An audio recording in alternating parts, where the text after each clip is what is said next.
சென்னை உள்ளிட்ட தமிழ்நாட்டின் பல்வேறு பகுதிகளிலும் பரவி வருவது சாதாரண இன்ஃப்ளூயன்சா ஏ காய்ச்சல் மட்டுமே என சுகாதாரத்துறை விளக்கமளித்துள்ளது.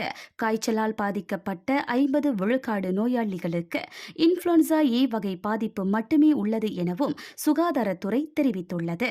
தமிழ்நாடு முழுவதும் கடந்த சில நாட்களாக காய்ச்சல் பாதிப்பு அதிகமாகி வருகிறது. இதன் காரணமாக அரசு தனியார் மருத்துவமனைகளில் சிகிச்சைக்காக வருவோரின் எண்ணிக்கை அதிகரித்து வருகிறது.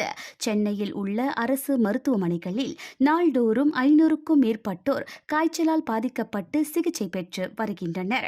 சிகிச்சை பெற்று வருவோருக்கு சளி, இருமல், தொண்டைவலி, உடல் சோர்வு உள்ளிட்ட பாதிப்புகள் ஏற்பட்டுள்ளன.